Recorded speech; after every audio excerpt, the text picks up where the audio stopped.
Hey ladies and gentlemen, welcome back to the channel. As always, it is Nick here, back with your daily crypto news and analysis, and today we're going to be talking about Xinfin Network, aka XDC. So let's just dive in and let's start with this. So we do see here from Lunar Crush, keep a close watch on XDC as social mentions just crossed the highest level so far in Q4 of 2022. XDC's social mentions measured daily hit 8.57K, the highest point in the last 90 days. And we do see, social mentions 74,773, social contributors 789, shared links 26,705. And honestly, to me, there's going to be a lot more social engagement once XDC starts to break out. And we have been watching the chart for XDC. In fact, we actually have it over here. First off, it's been over 434 days since it did reach its high of 20 cents. We do see that this would be about a 5x opportunity from our current level. And as we really kind of watch the price chart for XDC, we've been looking at the 3-day span, and I've been looking to see if we can regain this currently the 10 3-day EMA at a roughly 3-cent zone. I'm hoping that we could flip this into support and start to test the 3 and almost a half cents up here at this orange line and finally break above that, because the next level would be almost 5 cents and it would be right back into the demand channel of the summer of 2021. Now, of course, after that, we do target the high fib levels of the 236 at about 6.5 cents almost. And then after that, we really kind of just go on to, base it off of the past levels of resistance and support. But I really do have a lot of, when we look at XCC, this thing has been trading at around 3 cents for a while now. Ever since we broke down back in June, we haven't really made a lot of moves or noise. It's been about 117 days of full-on accumulation of XDC, and we have been accumulating heavy because I do believe in it long term. I mean, from here to some of the highs on the fib scale, which we have been looking at some of the high ones, the 4618. Let's actually go to the fib level. So again, the 1618 is a key area for me. Even off of that level alone, which would be 70, almost 5 cents, this is about a 23x opportunity. Now, again, a lot of people are going to scold me and say, dude, you're talking about XDC all the time. You're so bullish on it. Why don't you have higher expectations? I do. It's just I'm being a little bit more conservative. For an example, the last fib outreach here, which would be about $1.40, would be nearly a 45x opportunity. I think that it could do something like that. But again, we have to watch, wait, and see.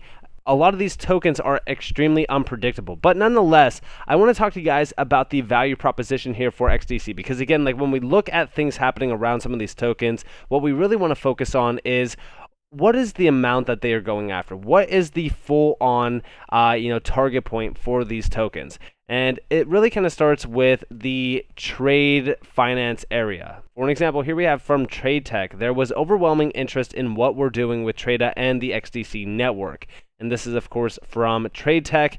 I do think that the interest is continuously growing around this area. You got to remember, these financial institutions, these major banks, etc., they all want to have cheaper costs when it comes to transacting, trading, whatever.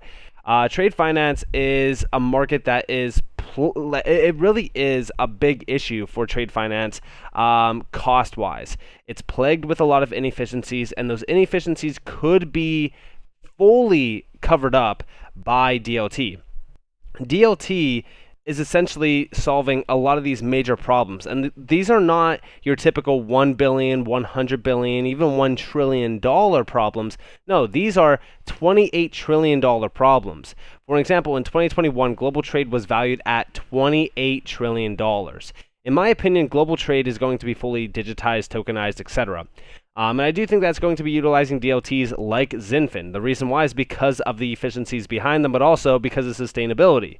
There's a big sustainable, approach going on right now in terms of the governments worldwide. When we look at what's happening around that, they are going to utilize DLT that is extremely environmentally sustainable. Xinfin is one of them. And with this in mind, it is also the only network out there going after this market. So it's a win-win situation for them. But also, they are the only ones that have actually conducted solid approaches to tokenization and digitization of trade documents. And a lot of these areas, like the ICC, or I shouldn't say areas, companies like the ICC are moving extremely fast towards digital trade strategies as well as use cases. For example, Certificate in Digital Trade Strategy, CDTS, gain an end-to-end understanding of what is needed to digitize your supply chain processes. Again, like this is what we are watching for. Like this is the big goal here, is just a full-on trade finance digitized and fully tokenized approach. And this is happening right now with some of the biggest names in the game. We always look at Andre Casterman because he is like streamlining and really spearheading Xinfin's adoption. And when we look at that, right, look at all of the course authors here. So Andre Casterman obviously is one. We have R3 here. There's a ton of other major companies here, but World Trade Organization, ICC, of course, ID4.trade. And there's honestly, there's so many. But the biggest ones are like ICC, Swift, and a few other ones. But, and also Moneta Go. But it's interesting to see Andre Casterman on the board of something like this because, again, this is fully for banks. This is for everyone, basically, that is doing trade finance. For an example, who is the CDTS for? Well, we do see this online course has been designed for anyone working on the digital strategy and digital transformation for organizations with global supply chains, specifically the roles outlined below. Fintechs, this is all the major fintechs, banks, heads of trade, head of risk and compliance, shippers and carriers, policymakers. Like this is pretty much everything that you could think of. And it is something special, to say the least. Like this is why we are watching everything happening around the space because they are ready. This is a market that is ripe for disruption. And we do see the objective of this course is to provide learners with a deep macro level understanding of the various components required to digitize trade and supply chain processes at scale. The certificate is split into 5 modules, each with 4 to 6 lessons and a final exam. The entire certificate will take about 5 to 6 hours to complete. And you can see everything on this. They break everything fully down. I don't know if they're letting on any sort of insights on what they are utilizing for the full digital process, like for an example, like DLT or anything like that. This is all through MLETR though, which we know is a huge area. And we do see framework agreement on facilitation of cross-border paperless trade in Asia and the Pacific. Listen, like they're ready to move fast on this. Again, I do believe that it will be through DLT because we even do see the D&I initiative being mentioned here through ITFA, which we know are the biggest key players around digitization of trade documents, and we know who's working with them. Of course, Andre Casterman is there. Xinfin's working with them. I mean, like, it's insane, to say the least, that we have all these major connections. We know everything happening around this market.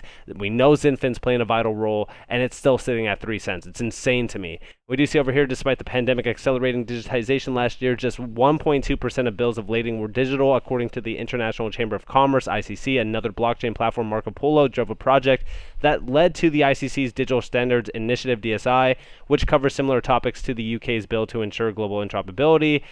They also mention a lot happening around this for EBL. The DSI recommends the standard developed by the Digital Container Shipping Association, which in 2020 predicted that digitizing bills of lading could save $4 billion annually if 50% of the market adopts it. IATA introduced e-air waybills in 2010, which took 10 years to reach 68% of adoption. Numerous blockchain projects are targeting trade and trade finance. Examples on the trade front include IBM and Maersk Trade Lens, the GSBN, CargoX, and WaveBL. Then over here we have CargoX, MLATR, opening the door for electronic trade documents. And if you guys didn't know about CargoX in the past, you should definitely look into it. Just to give you guys a quick insight about CargoX, here you guys have it. Use of hybrid blockchain and trade finance. You have Inigio, XDC, and of course CargoX, and then you have Andre Casterman, who is talking about this. This goes all the way back to 2020, by the way.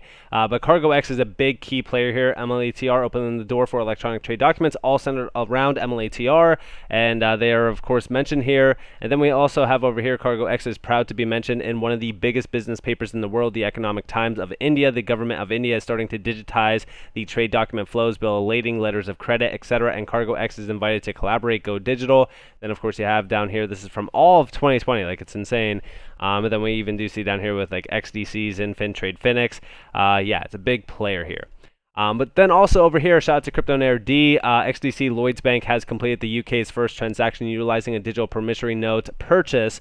XDC Network XDC Lloyds Bank developed a digital promissory note, a solution that works within contract law and utilizes the ITFA worldwide DDoS specifications. And of course, here you guys have it. So we do see Lloyds Bank completes digital payment first. Transaction completed with UK's first digital promissory note purchase. First transaction under the Digital Negotiable Instrument Initiative (DNI). Digital note solution has potential to reduce transaction times from several days to a matter of hours. And this is absolutely huge. This is all through DNI with the ITFA. We already know that this is also utilizing a Nigio solution, Trace Original, which we know Xinfin has a vital role within it. We do see the transaction was initiated and completed within a day and involved the sale and purchase of land worth £48 million between several UK businesses. So this is huge. I think that this is a massive historical time for trade finance. Andre Casterman, Managing Director of Casterman Advisory and the ITFA board member, said digitization of trade opens up many new opportunities for financial institutions to improve client satisfaction. As a member of ITFA's DNI initiative, Lloyds Bank has been very focused on applying advanced technologies to address clients' pain points and is now becoming the leading institution to bring promissory notes into the 21st century. I'm very impressed with the steady progress achieved by the team at Lloyds Bank and their rapid implementation of Inigio's Trace Original technology, which is presently the sole solution to comply with ITFA's DDoS specifications. So this is huge. And again, I love to see this comment over here. Like, this isn't just news. This is a symbolic step towards the future of finance. Can't believe it's still at 3 cents. What a lifetime opportunity. And it really is insane to watch XDC sit around these levels, even though we know what is happening behind the scenes. Like, all of these massive innovations happening, these full-on disruptions around trade finance, and this token sitting at 3 cents, it's laughable to say the least. Like I said, yeah, sure, we could just utilize fib levels for predictions, but honestly, I could easily see this thing long-term hitting like high figures. We're talking about like $10 plus, maybe even 30 plus. Like, we don't know. Honestly, it really is something. It's something special. And we've also been looking at the macro as well. If you actually look at the macro view on XDC, it's also something interesting going all the way back to 2020. So we've been focused on this slightly. I've been watching this a little bit. Let's actually go to the log scale. So again, you can kind of see some of the support zones lining up, like this one back here back in March of 2021. You can see where we could go in terms of the high targets here. The 1618 is the biggest key, about $2.20. This is again on the macro level on XDC. From our current level, just to give you guys a quick insight to 1618, this would be about a 70x opportunity run. Now again, is that going to be the end goal here? We don't know. We honestly, this is just like talks about what could happen. It's not going to happen. It's not guaranteed to happen or anything like that. But, with everything that we know, the upside potential on XDC could very well be incredible. And I think that everything happening around trade finance is definitely a history in the making. We just have to wait and see what really goes on with DLT. We know that Xinfin is playing a vital role within this entire market. I do believe that 28 trillion is ready. I think that they are moving extremely fast within this area. Sustainability, digitization, tokenization is moving extremely fast as well. So with all that in mind, I hope that you guys enjoyed this. If you guys did, definitely leave a like, subscribe, to notifications on. If you guys have more free content, you guys are more than welcome to follow me on Twitter and join the free Discord down in the description below. As always, up to you all. Have a beautiful day, beautiful night. If you guys are on this beautiful world, it's been Nick. Peace out, guys.